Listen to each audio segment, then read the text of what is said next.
1과 아름다운 설악기행. 읽어봅시다. 가을이 되면 한국의 산은 온통 울긋불긋하게 단풍으로 물든다. 등산을 좋아하는 나는 주말을 맞아 친구와 함께 단풍으로 유명한 설악산에 가보기로 했다.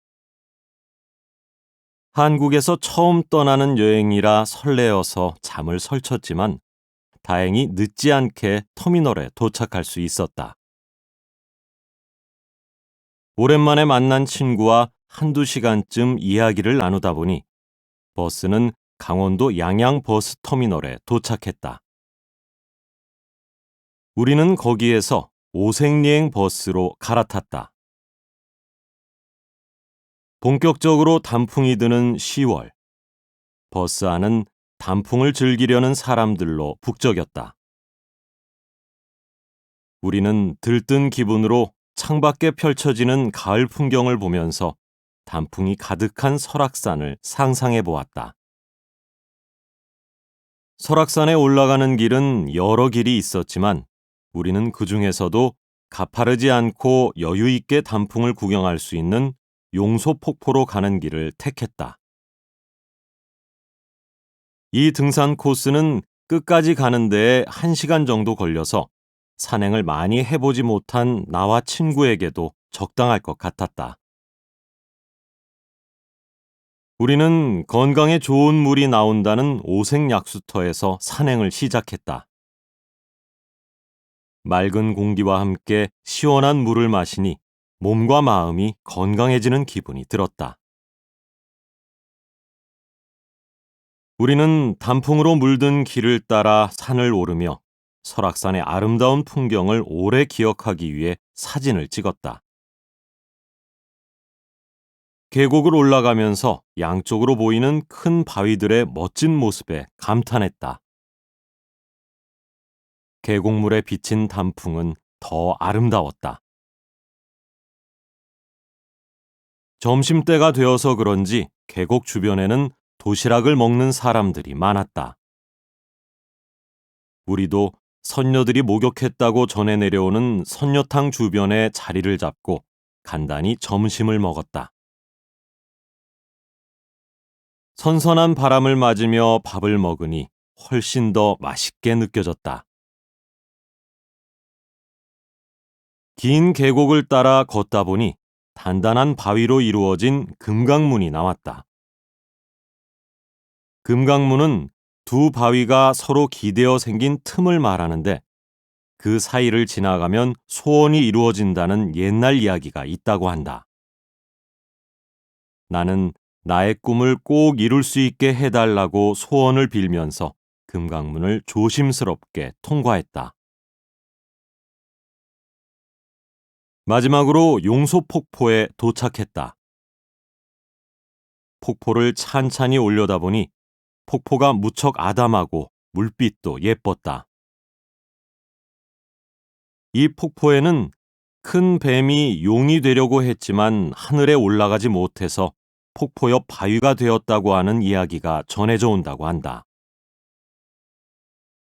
맑은 폭포가 그 옆으로 펼쳐진 바위들과 무척 잘 어울려서 한 폭의 그림을 보는 것 같았다.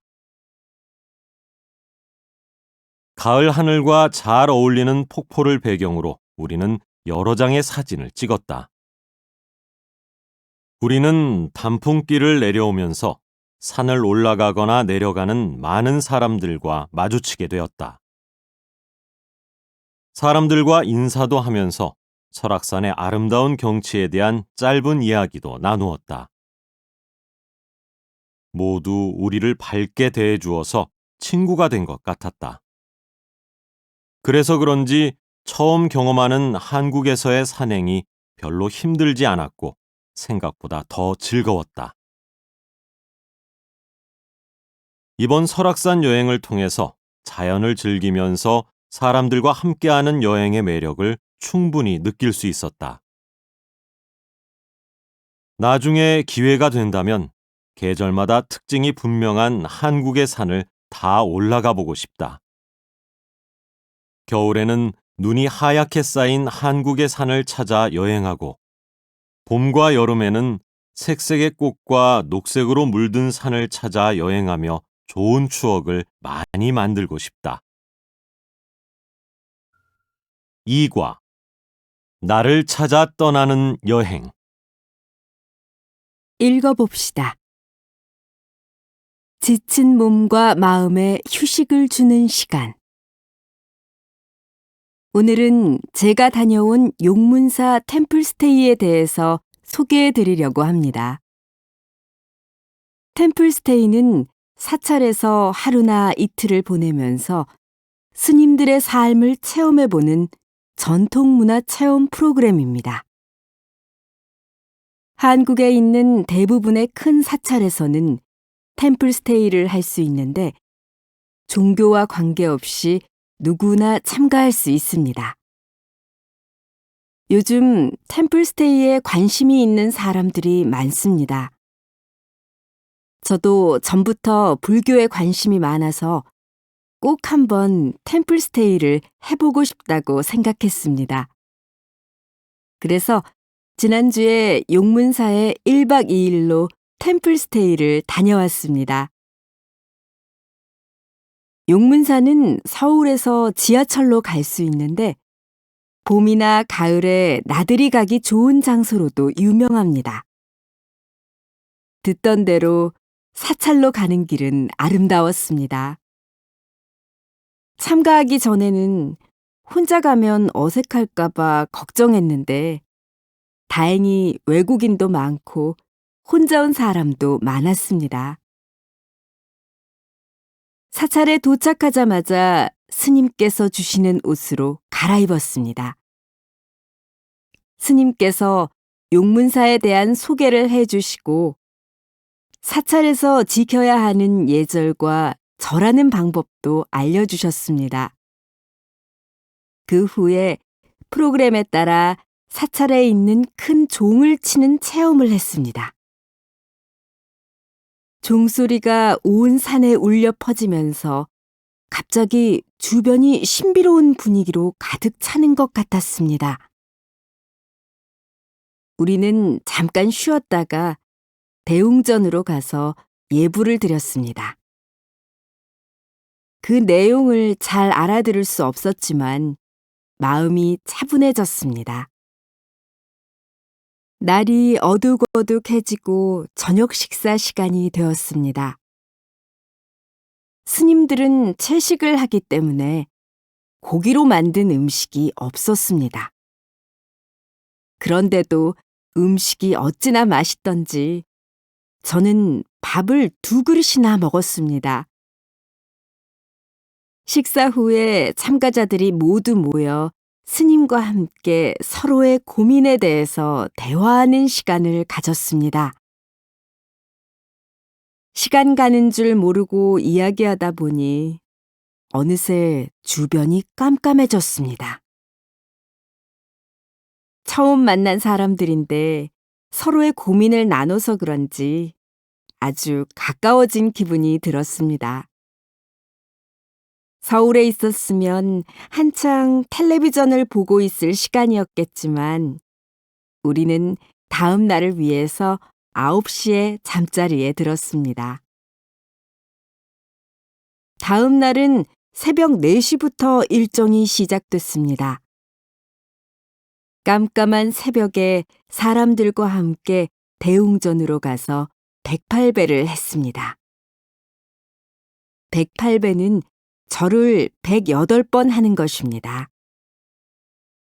절을 시작하기 전에는 끝까지 다 할 수 있을지 걱정이 앞섰는데 절을 하면 할수록 여러 가지 쓸데없는 생각이 사라지고 머릿속이 맑아지는 것 같았습니다. 108배는 20분쯤 걸렸는데 절을 다 하고 나니 옷이 땀으로 흠뻑 젖었습니다. 그 다음 조용한 산속에서 시원한 바람을 맞으며 명상하는 시간을 가졌습니다. 명상을 하니까 마음이 평온해졌습니다. 끝으로 스님께 요가와 차 마시는 방법을 배우고 나서 산에서 내려왔습니다. 용문사에서 보낸 1박 2일은 시끄러운 도시의 소리들로부터 벗어나 새소리, 바람소리, 시냇물 소리에 귀를 기울이고 자연을 즐길 수 있는 시간이었습니다. 지친 몸과 마음에 휴식이 필요하신 분, 자연 속에서 명상을 하면서 나를 돌아보는 시간이 필요하신 분께 템플스테이를 추천하고 싶습니다. 3과 어머니의 가르침. 읽어봅시다. 조선시대 유명한 서예가였던 한석봉은 어렸을 때 아버지가 돌아가셔서 어머니와 함께 살았다. 살림이 넉넉하지 못했던 한석봉의 어머니는 떡을 팔아 모은 돈으로 어렵게 아들 한석봉을 키웠다. 한석봉은 어려운 환경에서 자랐지만 붓글씨에 뛰어난 재주를 가지고 있었다. 종이를 살 돈도 없었던 석봉은 돌이나 나뭇잎에 물을 묻혀 글씨를 쓰는 연습을 하기도 했다. 석봉은 어머니의 뒷바라지 속에 열심히 글씨 공부를 했다. 그러던 어느 날 석봉의 어머니는 석봉이 좋은 선생님 밑에서 글씨 공부에 전념할 수 있도록 아들을 절에 보내기로 결심했다. 석봉은 집을 떠나기 싫었지만 어머니의 말씀에 따라 10년간 글씨 공부를 하기로 하고 절로 떠났다. 절에 가서 공부한 지 3년쯤 되었을 때 석봉은 어머니가 너무 그리워서 참을 수가 없었다. 그래서 그 길로 짐을 싸서 고향으로 돌아갔다. 어머니를 보자마자 석봉은 반가움에 어머니를 안고 눈물을 흘렸다. 어머니, 제가 왔어요. 그러나 어머니는 석봉과 달리 어두운 표정으로 말했다. 아직 공부가 끝나지 않았을 텐데 벌써 돌아왔니? 기대와 다른 어머니의 반응에 석봉은 서운한 마음이 들었다. 어머니께서 고생하시는 걸 생각하니 편하게 공부만 할 수 없었어요. 글씨 공부는 지금까지 한 것으로 충분한 것 같아요. 이제부터는 제가 어머니를 모시도록 할게요. 글씨 공부가 다 끝났다고? 내 말만으로는 믿을 수가 없구나. 불을 끄고 내 솜씨를 확인해보자. 이제부터 나는 떡을 썰 테니 너는 글씨를 써보아라. 어머니는 어두운 방에서 석봉에게는 글씨를 쓰게 하고 자신은 칼로 긴 떡을 썰었다. 잠시 후에 불을 켜고 석봉의 글씨를 확인해 보니 줄이 하나도 맞지 않고 삐뚤삐뚤했다. 반면에 어머니가 썬 떡은 크기와 두께가 모두 일정하게 썰려 있었다. 어머니는 석봉이 쓴 글씨를 보면서 그를 크게 꾸짖었다. 내가 썬 떡처럼 글씨를 고르게 쓰기 전까지는 돌아오지 마라. 네, 어머니. 제 생각이 틀렸다는 것을 깨달았어요. 글씨 공부를 모두 마칠 때까지는 돌아오지 않겠습니다. 어머니가 행동으로 보여주신 가르침 덕분에 석봉은 자신의 공부가 부족하다는 것을 깨닫게 되었다. 그리고 석봉은 절로 돌아가 최선을 다해 글씨 공부를 했다. 어머니의 말씀을 생각하며 밤낮 없이 노력한 끝에 한석봉은 과거 시험에 합격했다.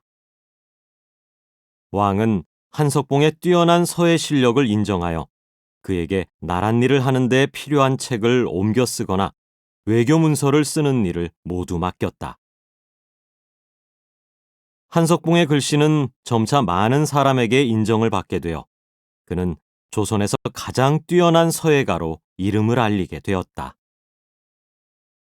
사과, 세계 최고 교육열. 읽어봅시다. 한국의 교육열은 세계 최고 수준이라고 해도 과언이 아니다.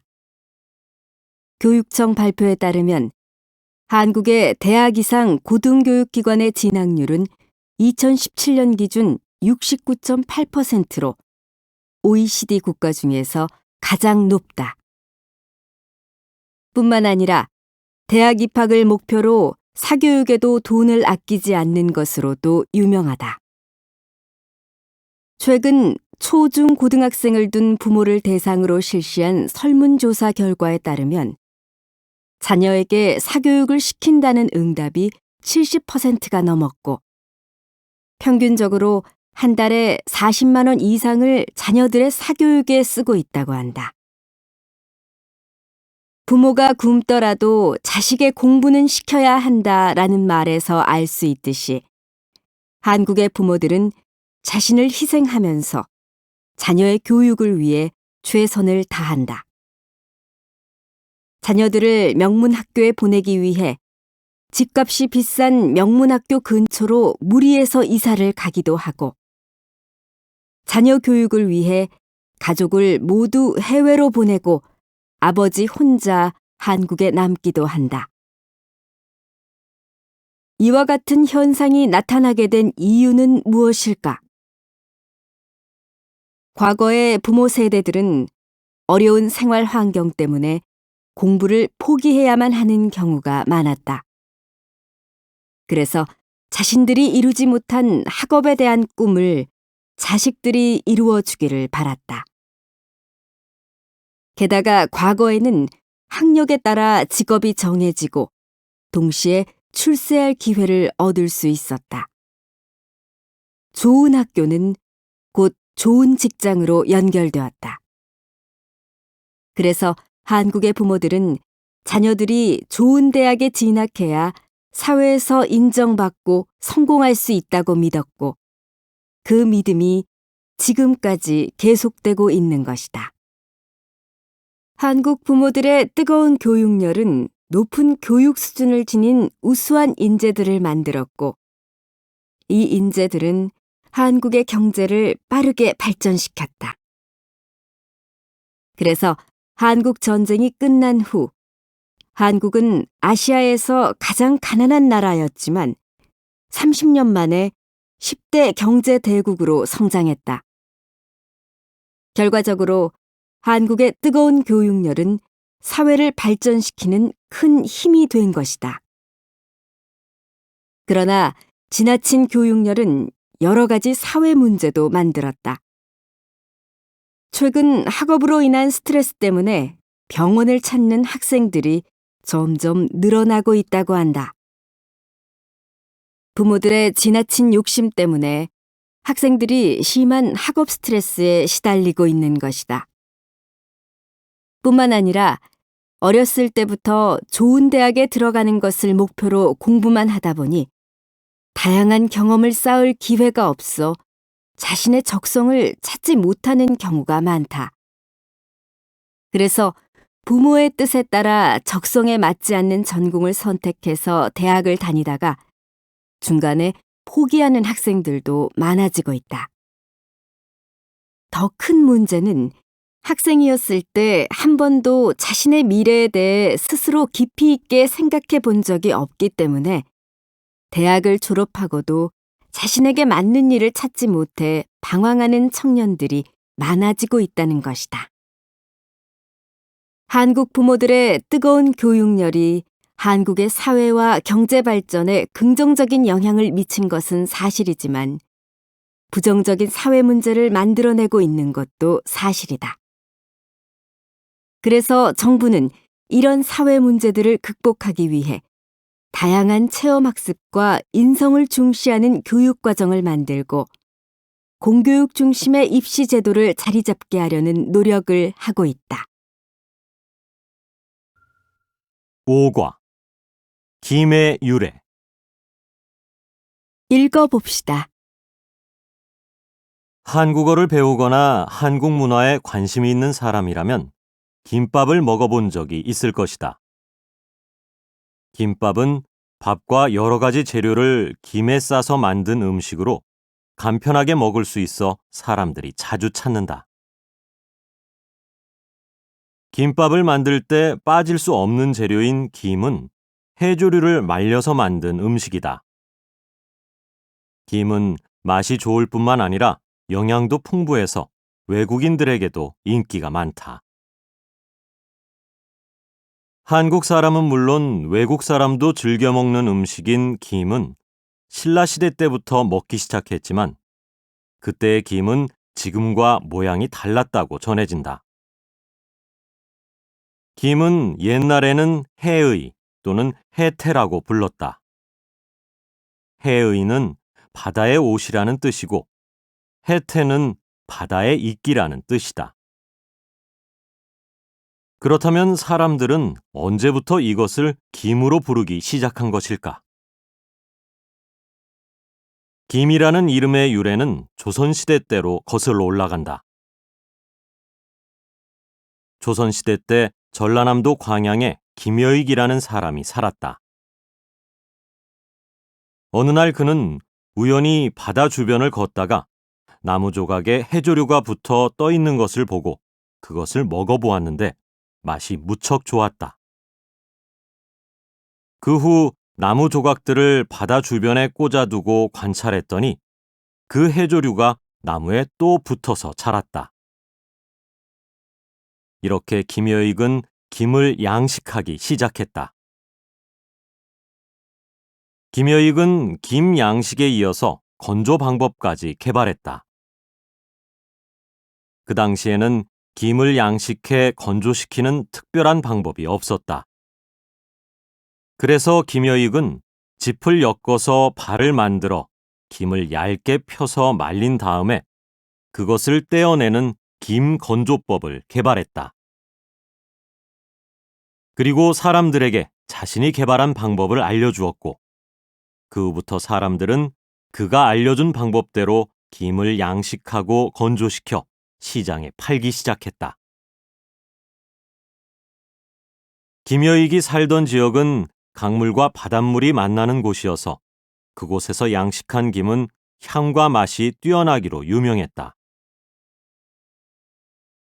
그 지역에서 만들어진 김은 곧 사람들 사이에서 입소문이 나기 시작했고 얼마 지나지 않아 그 지역의 명물이 되어 왕에게 바쳐졌다.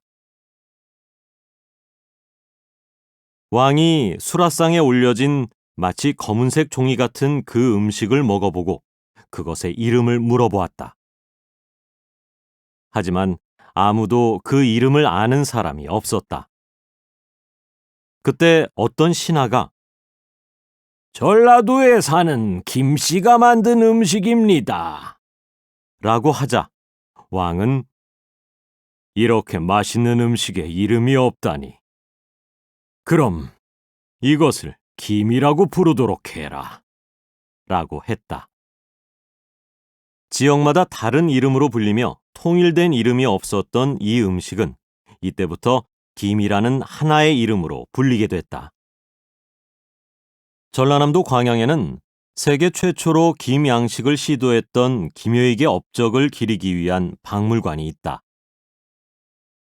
그 박물관에 가면 김여익에 관한 이야기를 비롯해 과거와 현재의 김 양식 방법, 그리고 김의 종류 등 김과 관련된 다양한 이야기들이 사진과 모형으로 소개되어 있다. 6과 음식궁합. 읽어봅시다. 옛날부터 한국에서는 남녀가 결혼하기 전에 태어난 해와 날짜, 그리고 시간을 맞추어 보아 두 사람이 잘 살 수 있는지를 따져보았다.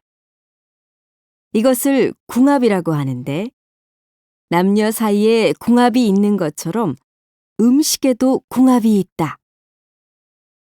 두 가지 이상의 음식을 함께 먹었을 때 효과가 커지면서 몸에 이루어지면 음식 궁합이 맞는다고 하고 효능이 떨어지고 소화나 흡수를 방해하면 음식 궁합이 맞지 않는다고 한다. 한국 사람들은 삶은 돼지고기를 먹을 때 주로 새우젓에 찍어 먹는다. 새우젓은 작은 새우에 소금을 뿌려서 발효시킨 것으로 보통 음식에 간을 할 때 사용하는 양념이다. 돼지고기에 새우젓을 찍어 먹으면 고기의 맛이 좋아질 뿐만 아니라 소화도 잘 되는데 그 이유는 두 음식의 영양 성분에 있다. 돼지고기는 단백질과 지방이 많이 들어있는 음식이다. 한편 새우젓에는 단백질과 지방을 분해하는 성분이 들어있다. 그래서 이 두 음식을 함께 먹게 되면 기름기가 많은 돼지고기를 쉽게 소화시킬 수 있게 된다. 구수한 맛의 된장찌개는 한국인의 밥상에 빠지지 않고 등장한다. 된장은 콩을 발효시켜 만든 음식으로 맛도 좋고 단백질도 풍부하다. 된장은 우리 몸에 단백질을 공급해주기 때문에 좋은 음식이기는 하지만 나트륨이 많고 비타민 A와 C는 들어있지 않다. 된장으로 채울 수 없는 부족한 영양을 섭취하기 위해 함께 먹으면 좋은 음식이 있는데 그것은 바로 부추이다. 부추에는 칼륨이 많이 들어있다. 칼륨은 몸속에 쌓인 나트륨이 배출되게 해준다. 또한 비타민 A와 C가 들어있어서 된장을 통해 얻기 힘든 비타민을 채워준다. 따라서 된장찌개에 부추를 넣어서 끓여 먹으면 맛과 영양을 동시에 챙길 수 있다. 돼지고기와 새우젓, 된장과 부추처럼 음식궁합이 맞는 음식이 있는가 하면 음식궁합이 맞지 않는 음식도 있다. 오이는 비타민C가 풍부해서 피부 미용에도 좋고 칼로리가 낮아서 다이어트를 할 때 자주 찾게 된다. 그런데 오이는 당근과 같이 먹으면 안 된다고 알려져 있다. 당근에 있는 성분이 오이에 있는 비타민C를 파괴해서 흡수되는 비타민C 양이 줄어들기 때문이다. 다시 말해 오이를 많이 먹어도 당근을 함께 먹는다면 비타민C를 충분히 섭취하기가 어렵다. 음식궁합이 맞지 않는 또 하나의 예로 미역과 파를 들 수 있다. 한국에서 국을 끓일 때 마지막에 항상 넣는 재료 중 하나가 파이다. 하지만 미역국에는 파를 넣지 않는다. 왜냐하면 미역에는 혈관에 콜레스테롤이 붙는 것을 방지하고 나쁜 물질을 없애주는 성분이 들어있는데 미역에 파를 함께 넣어 조리하게 되면 이 성분의 효능이 떨어지기 때문이다. 이처럼 몸에 좋은 음식이라고 해도 함께 먹는다고 해서 모두 건강에 좋은 것은 아니다. 각각의 재료가 좋은 성분을 가지고 있더라도 어떤 것과 함께 먹느냐에 따라 효과가 커지기도 하고 작아지기도 한다. 음식궁합이 맞는 음식들을 같이 먹는다면 맛도 즐기면서 건강도 지킬 수 있을 것이다. 7과 SNS는 약일까 독일까? 읽어봅시다. 인터넷이 발달함에 따라 SNS를 이용하는 사람들도 늘어나고 있다. 한국인터넷진흥원에서 2018년 국내 인터넷 이용자들을 대상으로 SNS 사용에 대해 조사한 결과 만 6세 이상 인터넷 이용자들 중 65.2%가 SNS를 이용하는 것으로 나타났다. SNS의 가장 큰 장점은 전 세계의 사람들과 소통할 수 있다는 것이다. 우리는 SNS를 통해 세계 각국의 사람들과 만난다. SNS에서는 나이나 성별, 국가, 인종을 뛰어넘어 친구가 될 수 있다. 직접 만나서 대화를 하며 서서히 알아가던 과거와는 달리 SNS에서는 특별한 제약 없이 언제 어디서나 다양한 사람들과 쉽고 빠르게 관계를 맺을 수 있어 폭넓은 인간관계를 형성할 수 있다. SNS의 또 다른 장점은 정보 수집과 공유에 용이하다는 것이다. SNS는 즉시성, 신속성, 이동성을 모두 가지고 있다. 그래서 때때로 뉴스보다도 빠르게 사건, 사고 소식을 전해주기도 한다. SNS에서는 다양한 사람들을 통해 새로운 정보나 지식을 얻고 관심 있는 주제나 사회적 현상에 대한 의견을 교환할 수도 있다. 뿐만 아니라 SNS는 다양한 사람들을 연결해주는 도구인 만큼 강한 영향력을 가지고 있다. SNS에서 빠른 속도로 퍼지는 정보들은 여론을 형성하여 정치, 경제, 사회에 긍정적인 영향을 미치기도 한다. 하지만 SNS로 인해 여러 가지 사회 문제들이 많이 발생하기도 한다. SNS는 개인정보 유출의 위험이 있다. 대다수의 사람들은 SNS를 통해 가족의 얼굴, 자주 가는 식당과 같은 개인적인 정보를 많이 노출시킨다. SNS는 많은 정보를 담고 있기 때문에 SNS로 다수의 사람들과 자주 교류를 하다 보면 원하지 않는 정보가 원하지 않는 사람들에게 흘러가는 경우도 생길 수 있다. 이렇게 유출된 개인정보는 범죄자들에게 악용되기도 한다. 문제는 이것뿐만이 아니다. SNS에는 믿을 수 없는 정보가 많다. 사용자들은 불분명한 정보를 의심 없이 믿고 공유한다. 그리고 사람들은 이러한 거짓 정보에 쉽게 속는다. SNS의 또 다른 문제는 중독성이 강하다는 것이다. 취향에 맞춘 여러 정보들을 끊임없이 제공해주기 때문에 한번 보기 시작하면 시간 가는 줄 모르고 계속 보게 되어 절제하기가 힘들어진다. 이처럼 SNS는 다양한 사람들을 사귀고 정보를 빠른 시간 안에 교환하는 데에는 도움이 되지만 개인정보 유출과 불확실한 정보로 사회적 문제를 일으킨다.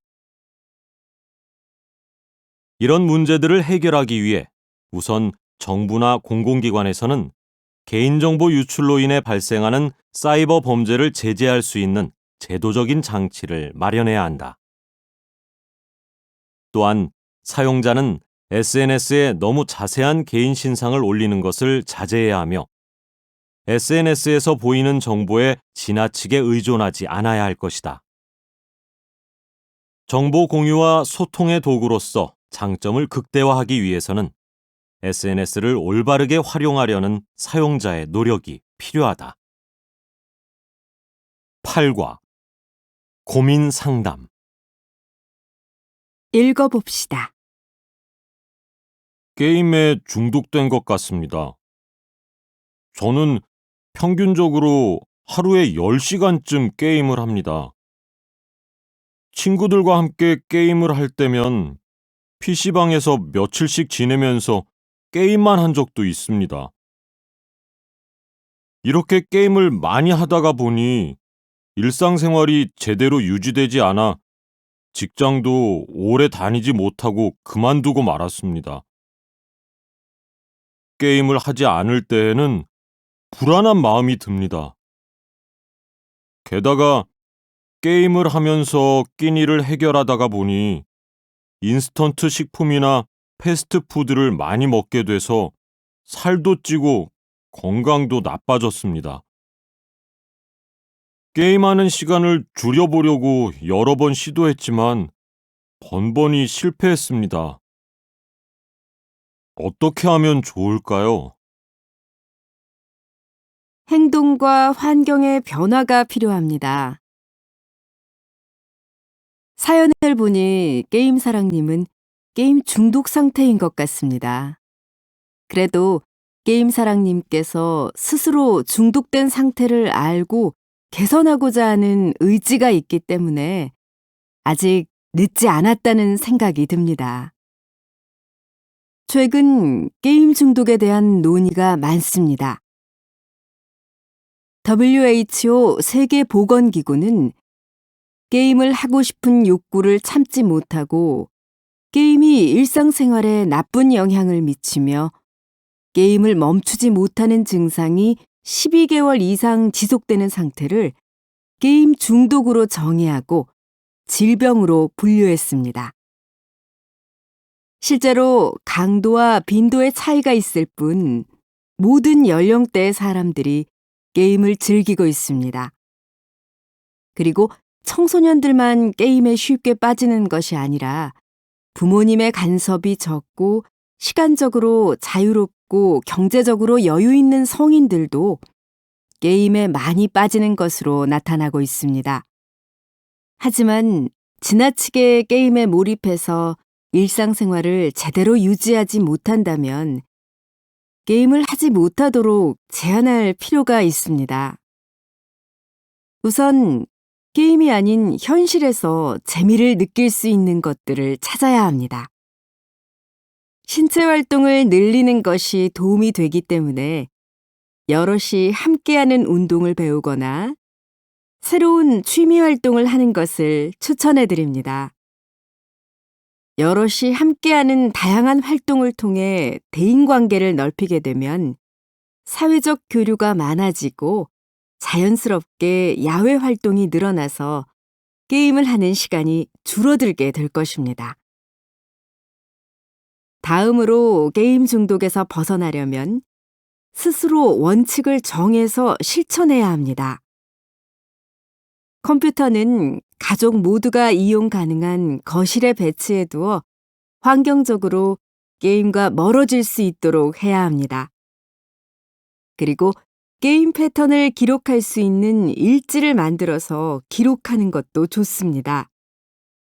얼마나 자주 게임을 하고 한 번 하면 몇 시간 동안 하는지, 게임을 하기 전과 한 후의 기분 등을 매일 기록하면 게임 시간을 줄이는데 도움이 됩니다.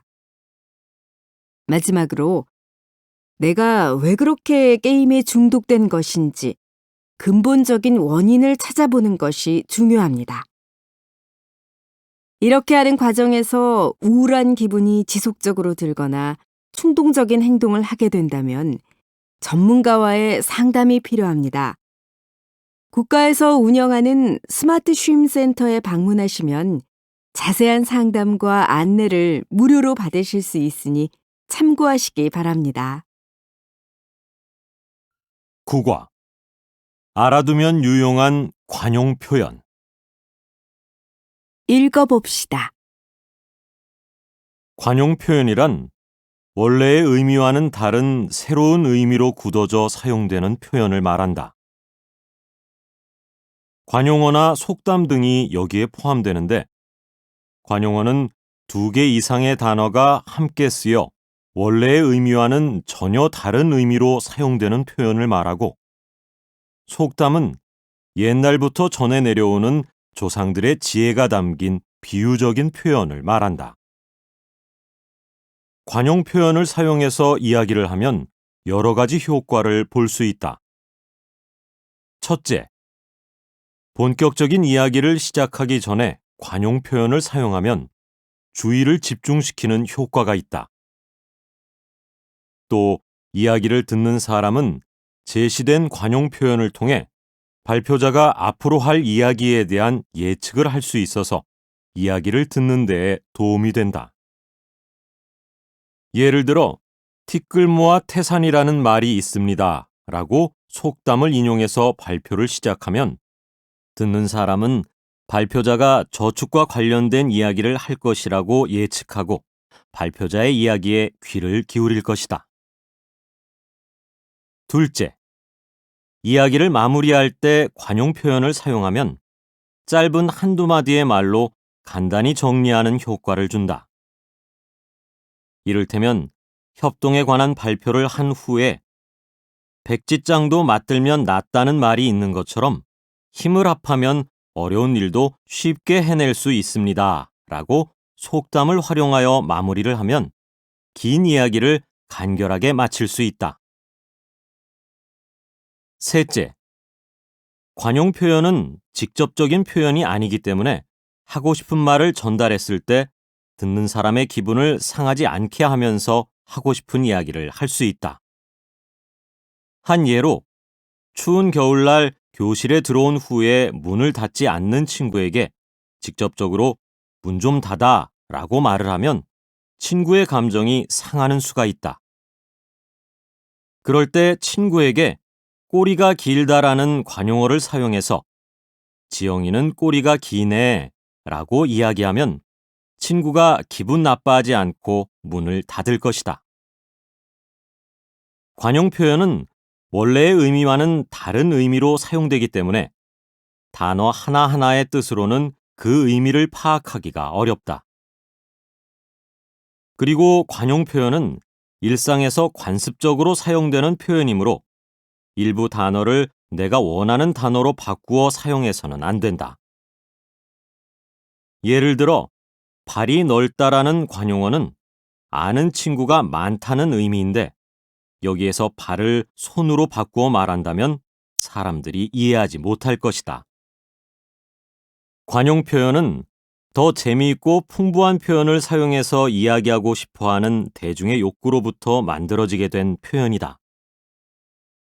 뿐만 아니라 관용 표현은 기존에 있는 단어들을 변화시키거나 조합해서 새로운 의미를 부여한 것이기 때문에 언어를 보다 경제적으로 활용한 예라고 볼 수 있다. 10과 성공적인 한국어 공부법.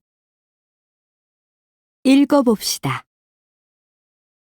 한국 유학을 마치고 고향으로 돌아온 지 벌써 10년이 지났다. 한국어를 배우기 전에는 내가 통역사가 되어 대사관에서 일하게 될 거라고는 상상도 하지 못했었는데 한국어는 나의 인생을 통째로 바꾸어 놓았다. 나는 고등학교를 졸업한 후에 진로를 결정하지 못하고 방황했다. 그런데 어느 날 친한 친구가 한국으로 유학을 간다고 했다. 나는 한국 유학에 특별한 관심이 없었지만 한국어를 배우면 취직하는 데 도움이 될 거라는 친구의 말에 귀가 솔깃해졌다. 그때부터 한국 유학을 알아보기 시작했고 친구 따라 강남 간다고 그렇게 친구와 함께 한국으로 유학을 떠나게 됐다.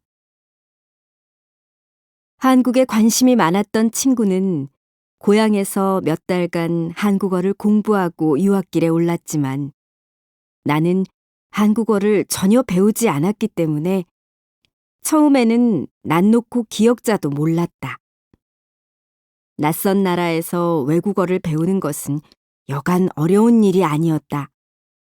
하지만 나는 포기하지 않았다. 계획을 세우고 하나하나 실천하다 보니 한국어 실력이 점점 늘었고 결국 대학도 다른 친구들보다 빨리 졸업하고 고향으로 돌아올 수 있었다. 가끔 후배들을 만나서 요즘 유학생들의 이야기를 듣는데 여전히 유학 생활에 적응을 못하거나 학교에 오래 다녀도 한국어를 잘 못하는 학생들이 많다고 한다. 그런 이야기를 들을 때마다 나는 예전의 내 모습이 떠오른다. 그래서 나와 비슷한 경험을 하고 있는 후배들을 위해 나만의 한국어 학습 방법을 공유하려고 한다. 첫째, 그날 배운 단어는 무슨 일이 있어도 그날 외워라. 처음에는 큰 차이가 보이지 않겠지만 천리길도 한 걸음부터라고 하나씩 차근차근 외우다가 보면 점점 어휘력이 좋아져서 나의 생각을 구체적으로 표현할 수 있게 될 것이다. 둘째, 조금 부끄럽더라도 배운 문법을 사용해서 반드시 다른 사람과 말하는 연습을 해라. 외국어를 공부할 때는 낯이 두꺼워야 한다. 실수할까봐 두려워서 주저하다가 보면 계속 입을 열 수 없게 된다. 하루에 단 한 문장이라도 좋으니 주저하지 말고 도전해라. 실수를 통해서 배우게 될 것이다. 셋째, 매일 복습해라. 날마다 배운 것을 복습해서 내 것으로 만들지 않으면 다음날 수업 내용을 완벽하게 이해할 수 없기 때문에 밑빠진 독에 물 붓기나 다름없다. 10분이라도 시간을 정해두고 꾸준히 하는 것이 중요하다. 넷째, 한국 드라마나 예능 프로그램을 적극적으로 활용해라. 방송 매체를 통해서 한국어를 배우는 것은 한국어 학습 방법 중에서 가장 쉽고 재미있는 방법이다. 재미있는 드라마도 보고 한국어 듣기 실력도 쌓고 꿩 먹고 알 먹고 일석이조가 아니겠는가. 처음부터 긴 드라마나 예능 프로그램을 보기가 힘들다면 인터넷에 있는 짧은 동영상부터 자막 없이 보는 것을 추천한다. 다섯째, 자연스럽게 한국어를 사용할 수 있는 환경을 만들어라. 동호회에 가입하거나 봉사활동을 하면 한국 사람들과 접할 기회가 많이 생긴다. 한국 사람들과 자주 접하다 보면 책에서 배울 수 없는 다양한 표현들은 물론이고 한국의 문화까지 배울 수 있다. 외국어를 공부하다 보면 누구나 한 번쯤 포기하고 싶어질 때가 있지만 모든 것은 마음먹기에 달려 있다. 고생 끝에 낙이 온다고 이런 방법들로 공부를 하다가 보면 여러분의 꿈에 한 걸음 다가가게 될 것이다. 11과 백성을 먼저 생각한 왕. 읽어봅시다. 한국인을 대상으로 존경하는 인물에 대한 조사를 하면 빠지지 않고 등장하는 인물이 있는데 그는 바로 세종대왕이다. 세종대왕이 존경받는 이유는 그가 남긴 많은 업적 때문이기도 하지만 백성을 사랑하는 마음이 큰 왕이었기 때문이다. 세종대왕의 가장 큰 업적은 한글 창제이다. 한글 창제에는 백성을 사랑한 세종의 마음이 담겨 있다. 당시 조선에는 문자가 없었기 때문에 중국의 문자인 한자가 사용되었다. 한자는 조선 사람들이 사용하던 말과 달라 배우기가 어려웠다. 게다가 농사를 짓고 살아가는 백성들은 한자를 배울 기회와 시간이 없었기 때문에 백성들 중에는 글을 모르는 사람이 많았다. 세종대왕은 백성들이 글을 몰라서 억울한 일을 당하거나 병을 예방하지 못해서 죽는 것을 보고 안타까워했다.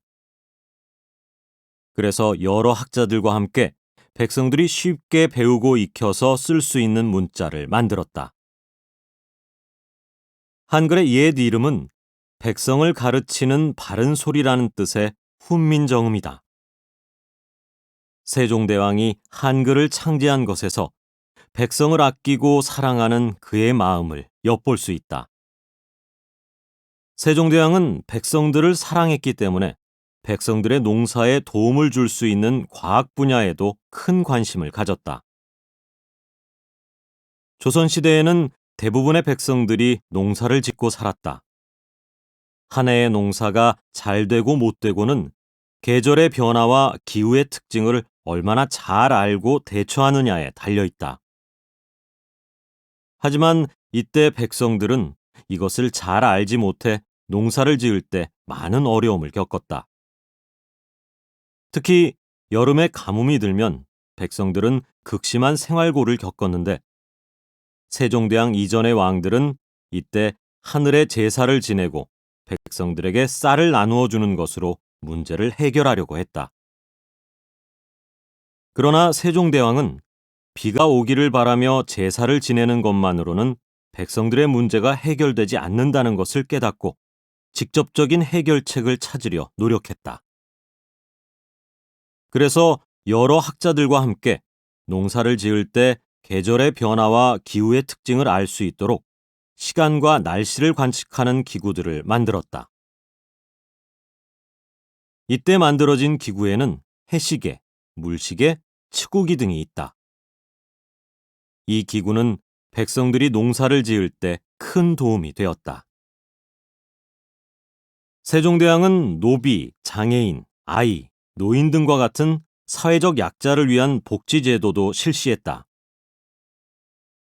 그 중에서 가장 대표적인 예로 조선시대의 가장 낮은 신분의 백성인 노비들에게 출산휴가를 준 것을 들 수 있다. 이전의 왕들은 노비가 아기를 낳으면 7일 정도의 휴가를 주는 것을 법으로 정해두었다. 그러나 세종대왕은 이 기간으로는 충분하지 않다고 생각하여 아기를 낳기 30일 전부터 일을 하지 않게 한 것은 물론이고 출산 후에도 100일의 휴가를 주도록 했다. 그뿐만 아니라 아이를 낳은 노비의 남편에게도 30일의 출산휴가를 주어 가족을 돌볼 수 있게 했다. 이처럼 세종대왕은 백성들을 아끼는 마음을 담아 많은 발명품과 법을 만들었다. 그는 한 나라의 가장 높은 곳에 있는 왕이었지만 가장 낮은 곳에서 백성과 함께했던 왕이었기 때문에 지금까지도 많은 사람들에게 존경을 받고 있다.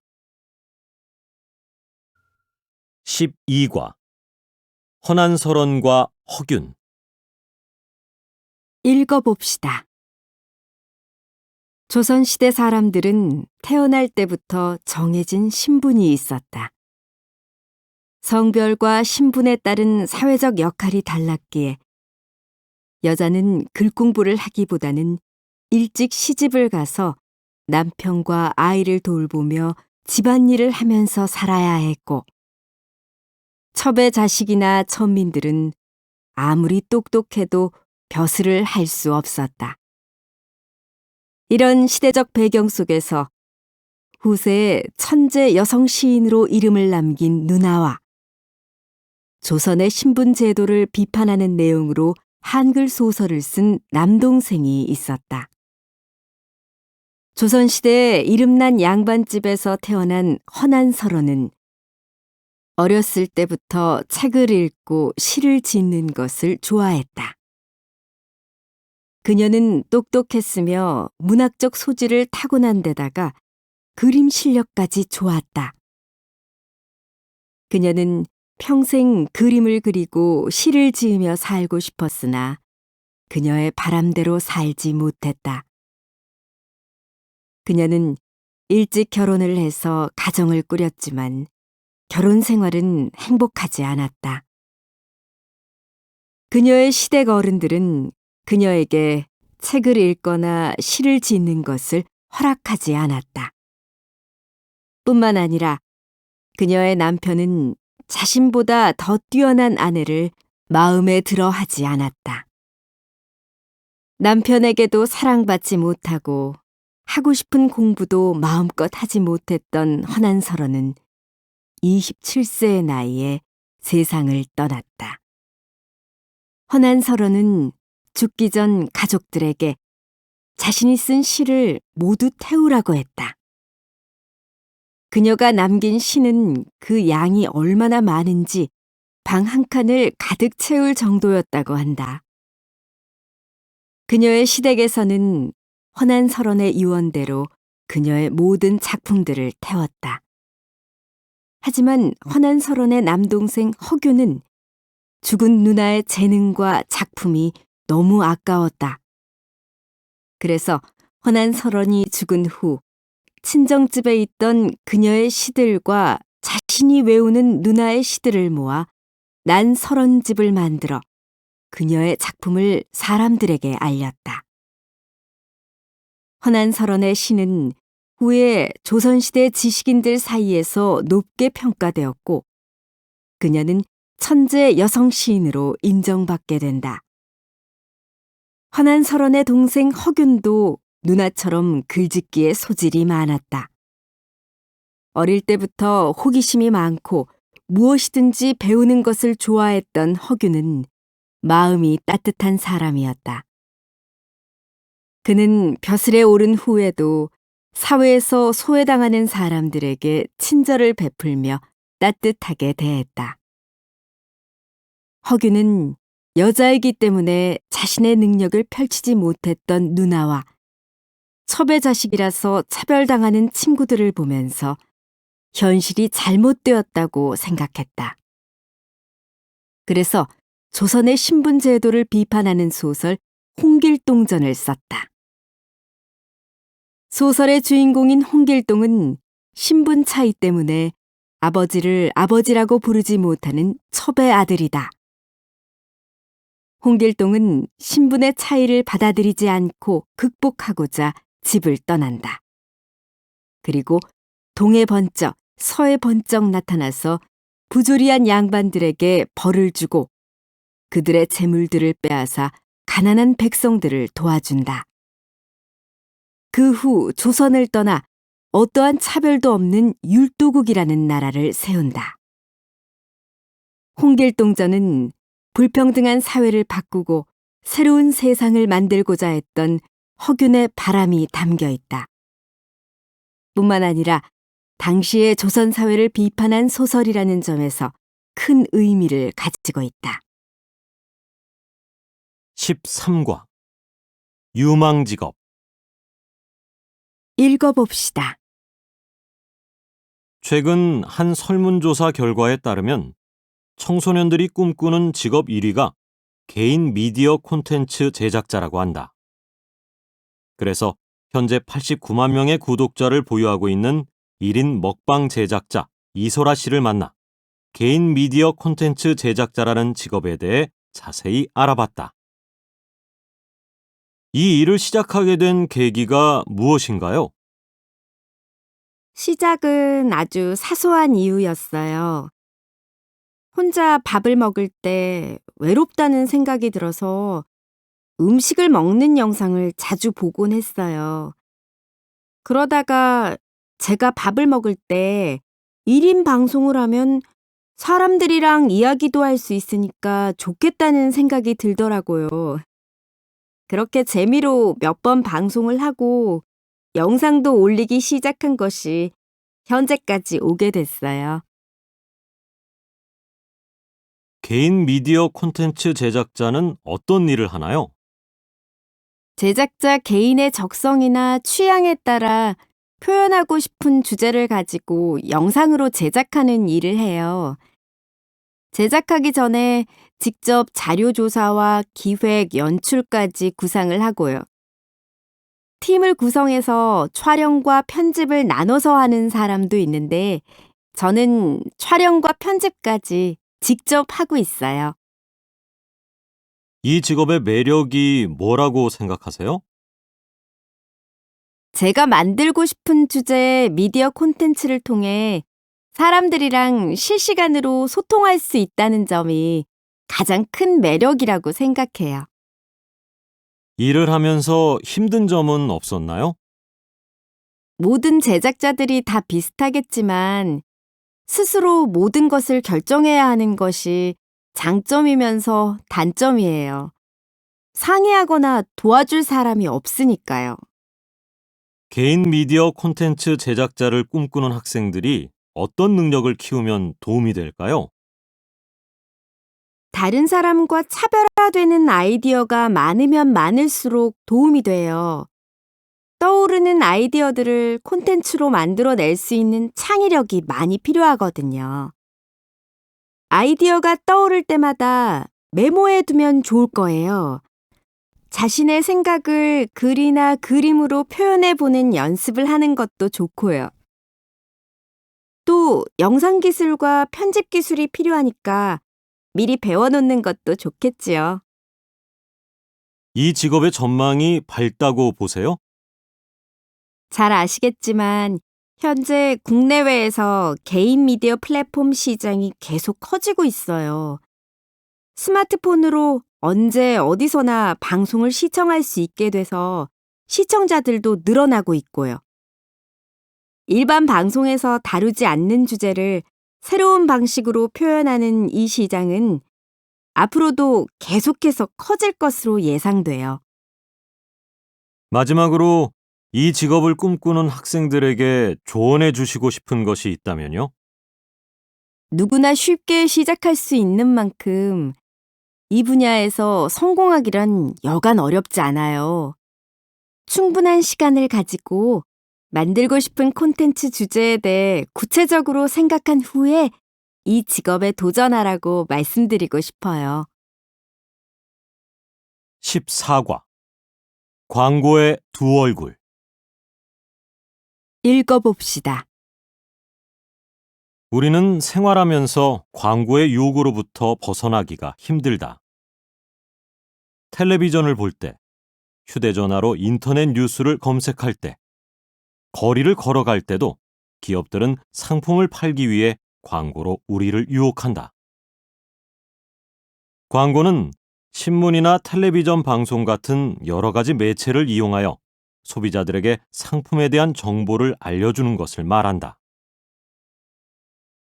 상품에 따라서 광고량도 다른데 기업들은 연 매출의 약 3%를 광고비로 쓰고 있는 것으로 알려져 있다.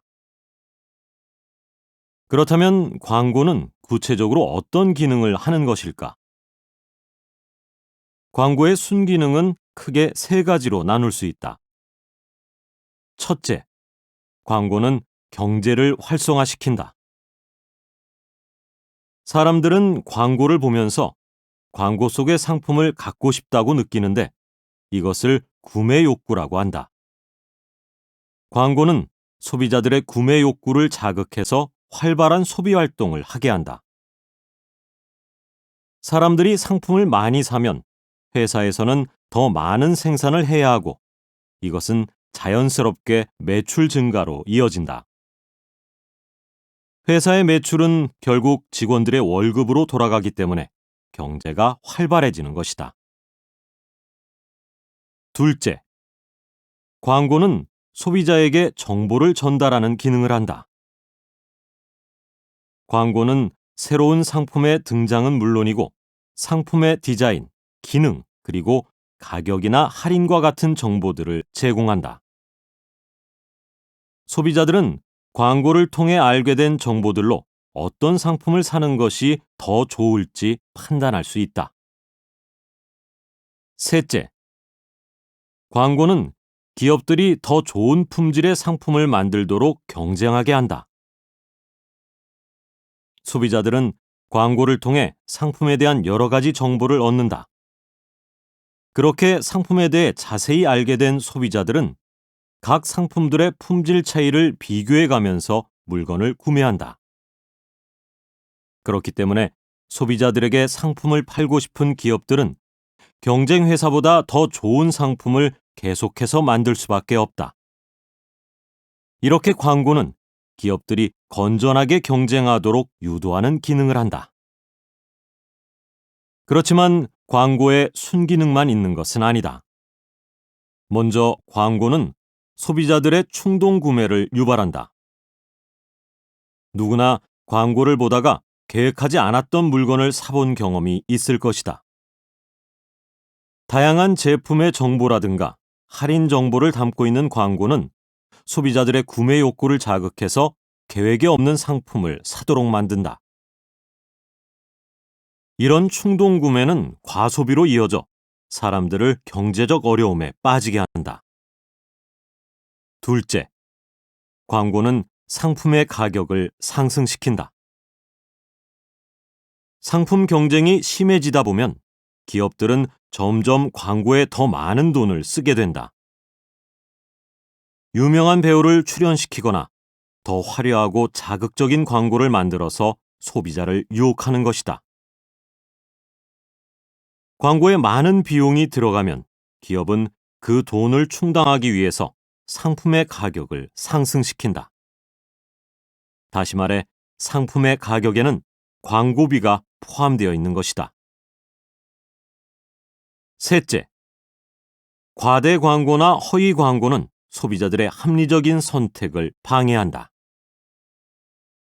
기업들은 상품을 더 많이 팔기 위해 장점만을 강조하거나 기능을 과장하는 광고를 하기도 하고 사실이 아닌 정보로 허위 광고를 하기도 한다. 잘못된 정보를 제공하여 소비자를 속이는 이런 광고들은 상품에 대한 신뢰를 떨어뜨리고 소비자들에게 피해를 입힌다. 우리의 소비 생활에서 광고가 큰 역할을 하는 것은 사실이다.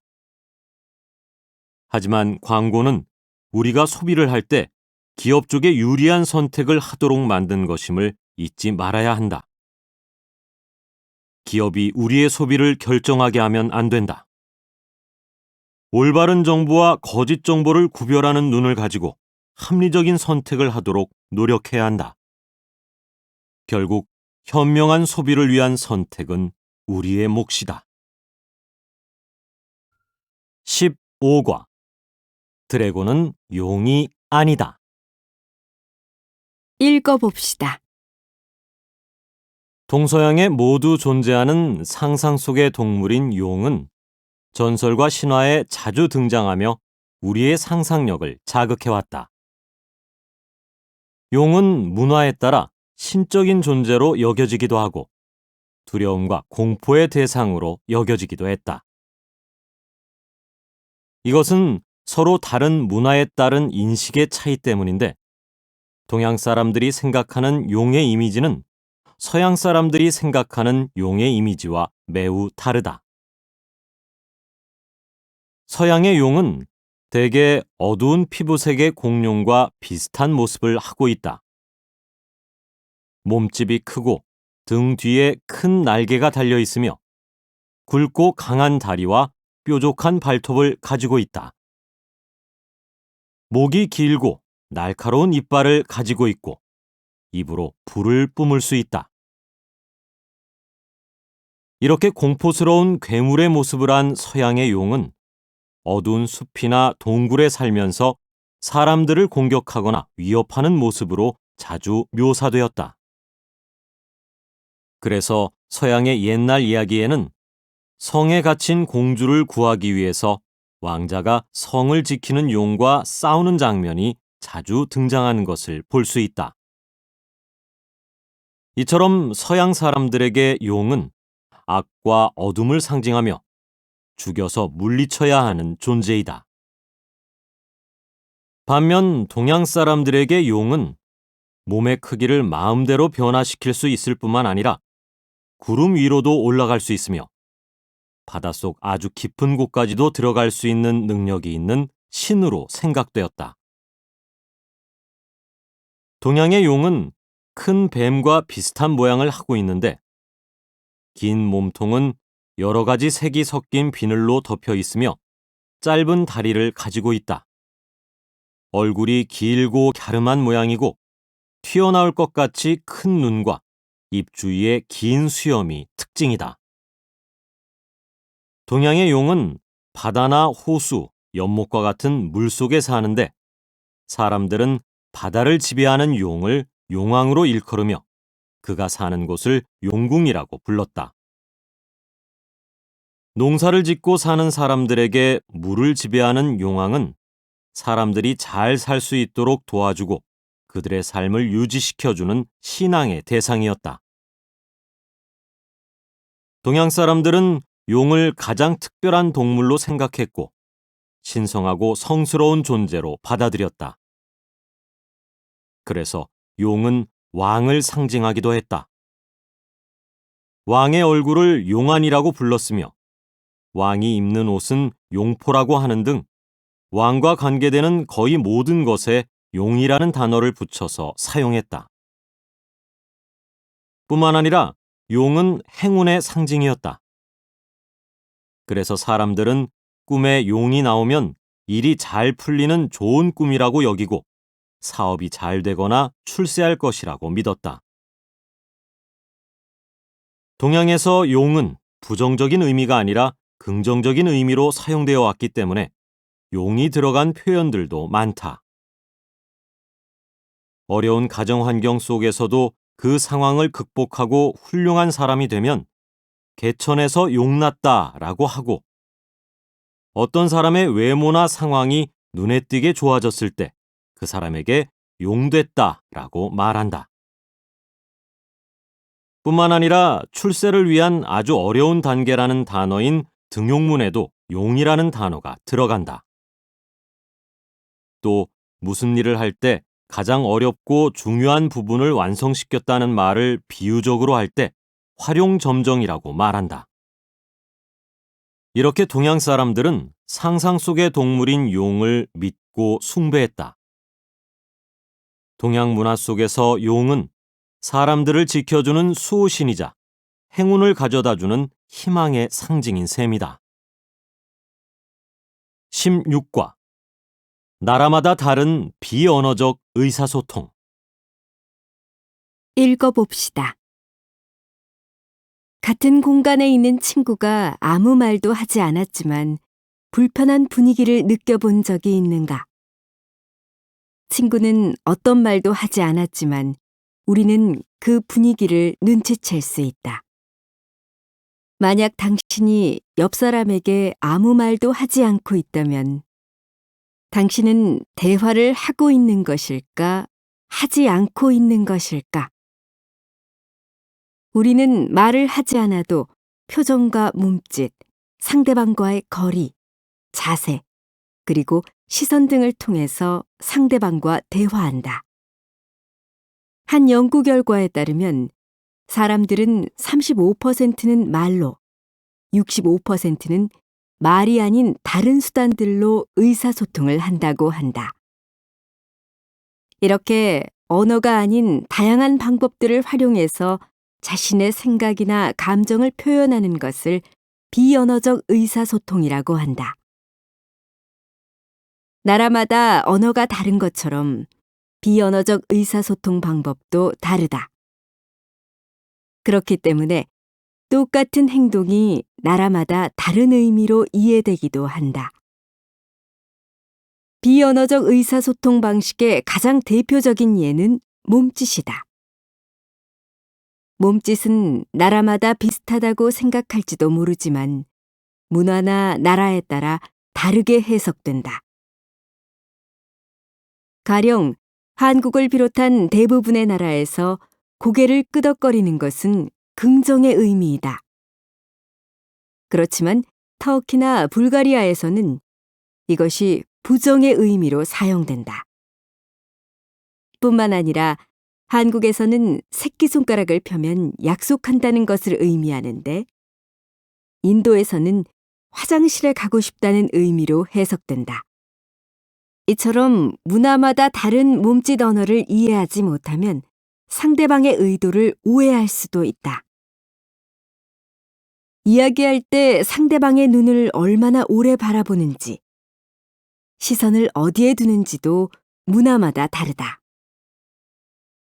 예를 들어 선생님이 학생을 야단치는데 학생이 선생님의 눈을 똑바로 쳐다본다면 선생님은 그 학생의 행동에 대해 어떻게 생각할까? 미국에서는 학생이 선생님의 말씀을 집중해서 잘 듣고 있다고 생각할 것이다. 그러나 한국에서는 학생이 선생님의 말씀을 인정하지 않기 때문에 쳐다본다고 생각해서 무례한 행동이라고 여길 것이다. 같은 행동이지만 어느 나라에서는 집중의 표현으로 생각되고 또 다른 나라에서는 예의가 없는 행동으로 여겨진다. 사람들은 낯선 사람과 대화할 때 어느 정도 떨어져 있어야 편안하게 느끼는 걸까? 2017년에 실시한 조사 결과에 따르면 그 거리는 나라나 문화별로 차이가 있었다. 대체로 평소에 인사하거나 이야기할 때 상대와 접촉이 많은 나라에서는 그 거리가 가까운 편이었고 신체적 접촉을 금지하거나 자주 하지 않는 국가들에서는 그 거리가 상대적으로 멀게 나타났다. 아르헨티나 사람들이 가장 가까운 거리를 허락하는 사람들로 나타났는데 모르는 사람과 76.2cm의 거리를 유지하는 것이 적당하다고 응답했다. 이에 반해 루마니아 사람들은 140cm가 적당하다고 응답했다. 한편 미국은 94cm, 한국은 100cm를 적당하게 여기는 것으로 나타났다. 이처럼 대화를 나눌 때 상대가 편안하게 느끼는 거리도 나라나 문화마다 다르기 때문에 대화를 이어가는 데 영향을 준다. 세계화 시대에 다른 나라 사람들과 효과적인 의사소통을 하기 위해서는 나라마다 다른 비언어적 의사소통에 대한 이해가 필요하다. 비언어적 의사소통에 대한 서로 간의 차이를 잘 이해한다면 실수를 피하고 다른 사람의 의도를 오해하지 않으면서 효과적으로 대화를 할 수 있을 것이다. 17과 서울시 미래교통을 이끌다. 읽어봅시다. 서울시 자율주행 시범지역을 시작으로 미래교통을 이끌어. 운전자 없는 자동차의 시대가 멀지 않았다. 서울시에서는 2019년 6월 상암동에 5G 자율주행 자동차 시범지역을 완성할 계획이라고 밝혔다. 자율주행 자동차란 사람이 직접 운전하지 않아도 스스로 도로를 달릴 수 있는 차를 말한다. 이 지역은 세계 최초로 일반 도로에 5G와 자율주행을 위한 기술들을 도입한 곳이다. 자율주행은 사람이 직접 운전하는 0단계부터 사람이 전혀 운전하지 않는 5단계까지로 분류한다. 상암동에 선보이게 될 자율주행 시범지역에서는 자율주행의 가장 마지막 단계인 5단계 완전 자율주행 기술도 시험해 볼 수 있게 된다. 서울시는 빠르면 6월 중에 이 지역에서 5G 자율주행 버스도 운행할 것이라고 밝혔다. 이 버스가 운행되면 시민들도 미래의 교통을 체험해 볼 수 있다. 자율주행 시범 지역에는 도로에 센서와 초고속 통신망을 설치하고 차량 통신 기술을 연결시킨다. 차량 통신 기술은 자동차와 자동차, 자동차와 도로, 자동차와 사람이 모든 주변 정보를 주고받게 도와주는 기술을 말한다. 여기에 5G 기술이 더해져 모든 정보를 0.1초 안에 주고받을 수 있도록 해준다. 이렇게 주고받은 정보를 통해 자율주행 자동차는 주행 중에 보이지 않는 위치에 있는 사람들, 갑자기 멈추는 차, 높은 곳에서 갑자기 떨어지는 물건과 같은 위험 상황을 미리 감지하여 사고를 예방한다. 뿐만 아니라 서울시는 일반 대중교통에도 스마트 기술을 도입할 계획이다. 세계 최초로 개발된 올인원 플랫폼이 올해 10월부터 서울 시내버스 1,600대에 시범적으로 설치된다. 올인원 플랫폼은 5G 기술과 최첨단 운전자 지원 시스템 등을 적용한 것으로 버스 운전자는 이것을 통해 여러 가지 교통 정보를 실시간으로 제공받을 수 있다. 서울시는 이 시스템을 설치하면 차선을 벗어나거나 다른 버스와 부딪히는 등 운전자의 잘못으로 인해 생길 수 있는 사고를 30% 이상 줄일 수 있을 것으로 기대한다고 밝혔다. 또한 승객들에게도 편리한 서비스가 제공된다. 승객들은 버스에 타자마자 스마트폰 애플리케이션으로 탑승한 차량 번호와 노선을 안내받을 수 있다. 그리고 애플리케이션으로 안내받은 노선에서 내릴 정류장 이름을 누르기만 하면 자동으로 버스 운전자에게 내릴 정류장의 정보가 전달되어 벨을 누르는 수고를 덜어준다. 18과 온돌에서 보일러까지. 읽어봅시다. 겨울철에 한옥 체험을 하는 외국인들은 따뜻한 방바닥과 방 안의 훈훈한 공기에 깜짝 놀란다. 그것은 온돌 때문인데 온돌은 바닥을 따뜻하게 데워 방 안의 공기까지 따뜻하게 해주는 한국 고유의 난방 방식이다. 집 안을 따뜻하게 하는 난방 방식에는 벽난로처럼 연료를 직접 태워 실내 온도를 높이는 방식이 있는가 하면 온풍기와 같이 전기로 뜨거운 공기를 내보내는 방식도 있다.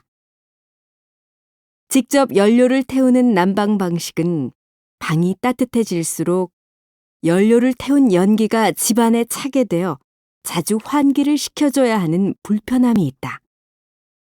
그리고 뜨거운 공기를 내보내는 난방 방식의 경우 실내가 빨리 따뜻해지기는 하지만 그만큼 빨리 식어버리고 실내 공기까지 건조하게 만든다.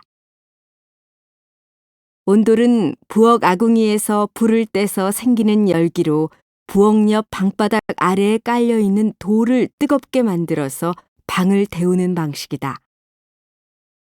데워진 돌은 빨리 식지 않고 열을 오랫동안 가지고 있다.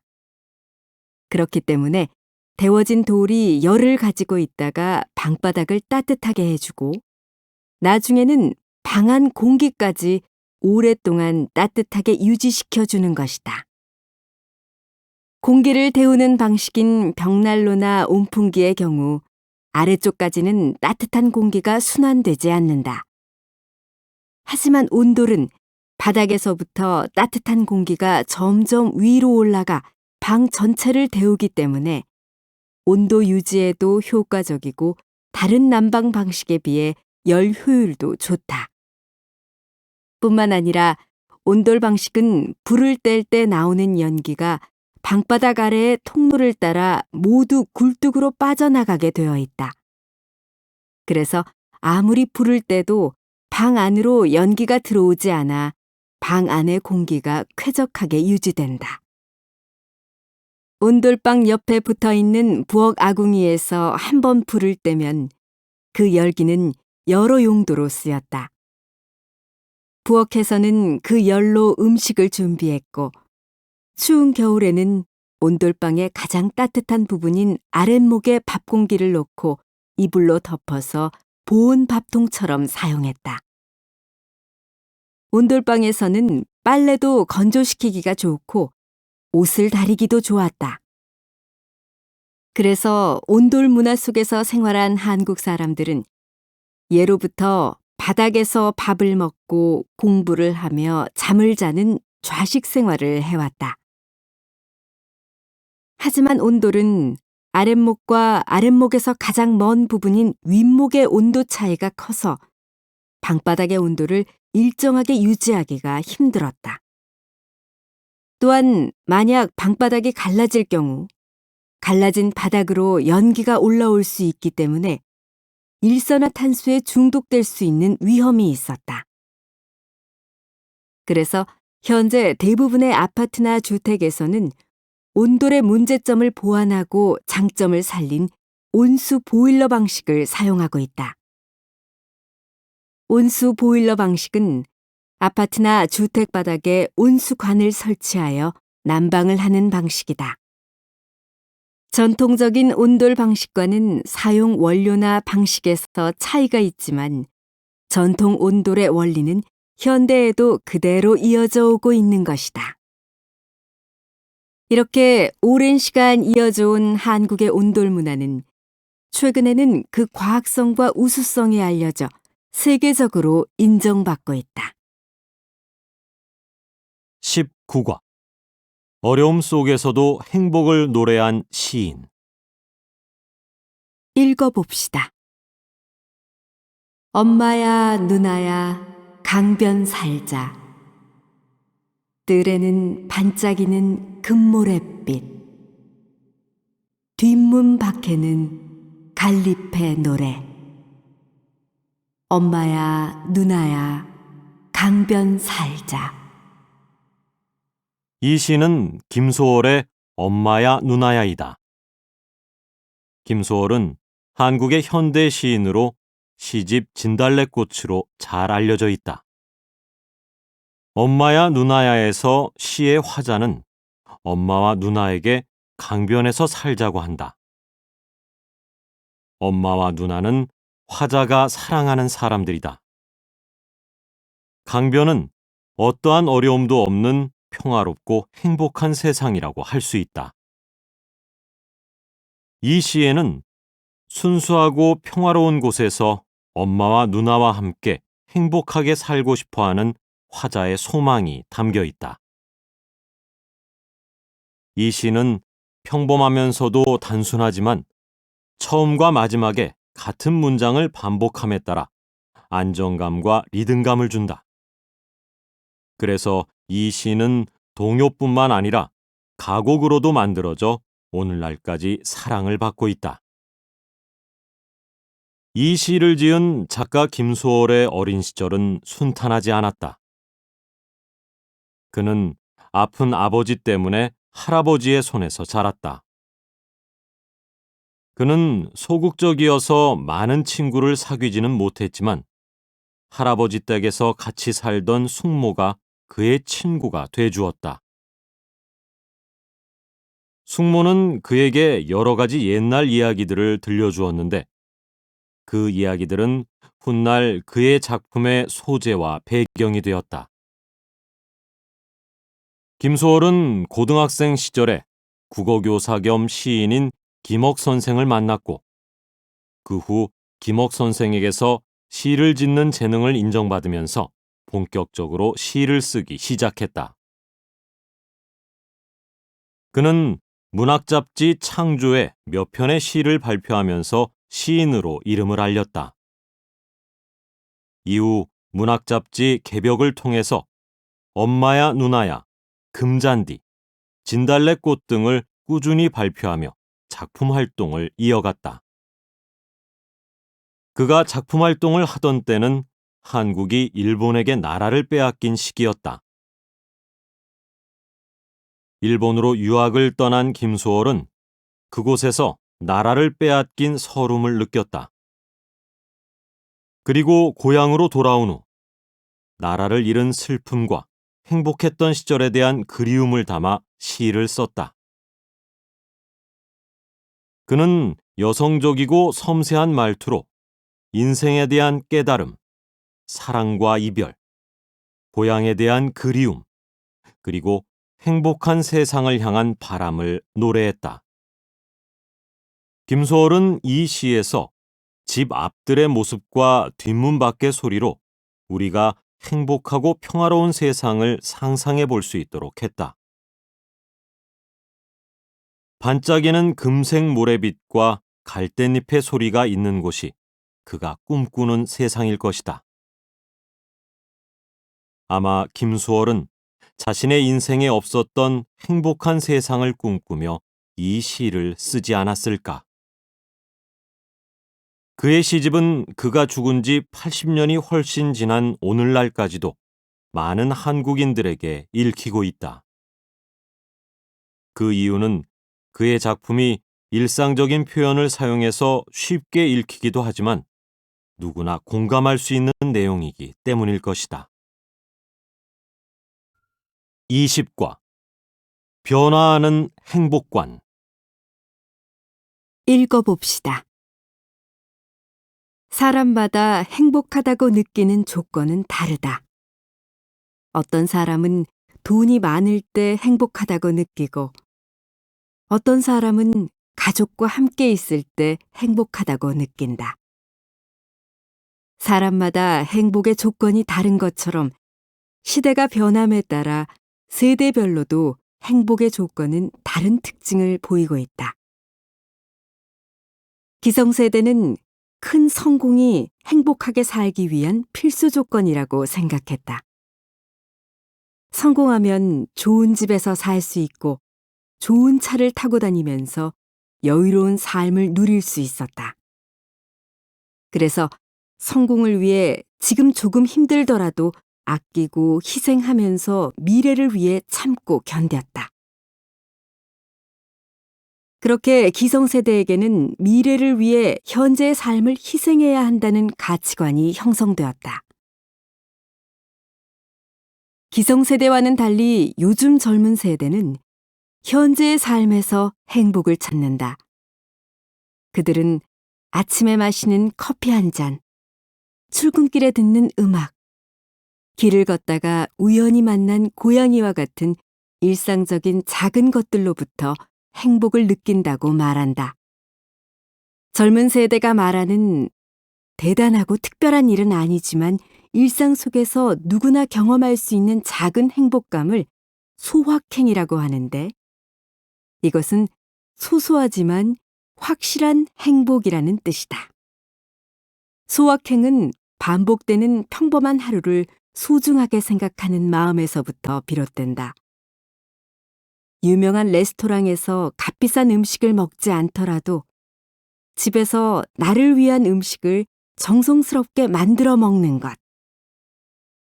큰 돈을 들여서 해외여행을 가는 것이 아니라 가까운 공원을 산책하는 것과 같은 생활 속 여러 장면에서 행복을 찾을 수 있다. 이렇게 소확행은 지금 바로 여기에 있는 평범한 일상 속에서 찾을 수 있는 확실한 행복에 집중하는 것이다. 젊은 세대가 소소하지만 확실한 행복에 집중하게 된 배경에는 여러 가지 요인들이 있다. 첫 번째 요인으로 경제난을 들 수 있다. 대학을 졸업하기만 하면 취직을 했던 과거와는 달리 요즘은 취직조차 어렵다. 취직을 했다고 하더라도 물가는 계속 오르고 충분한 저축을 하기란 여간 어려운 일이 아니다.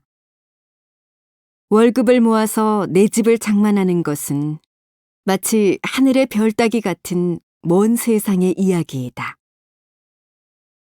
젊은 세대가 생각하는 미래는 더 이상 큰 성공을 기대할 수 없는 세상이 된 것이다. 두 번째 요인으로는 타인의 시선으로부터 자유로워진 젊은 세대의 성향에 있다. 요즘 젊은 세대는 타인의 시선을 의식해 객관적인 기준의 행복을 추구하기보다는 자신만의 삶의 방식으로 주관적인 행복의 조건들을 실천하며 살고 있다. 모든 일에 결과가 우선시되는 사회에서 살아온 기성세대와는 다르게 젊은 세대는 개인의 개성을 중시하면서 살아간다. 그렇기 때문에 획일화된 행복의 기준이 아닌 나만의 행복을 추구하는 것이다. 최근 젊은 세대가 주목하고 있는 소확행은 복잡하지도 않고 화려하지도 않다. 포근하고 아늑한 일상에서 찾아내는 작은 행복들이 젊은 세대가 추구하는 행복의 모습일 것이다.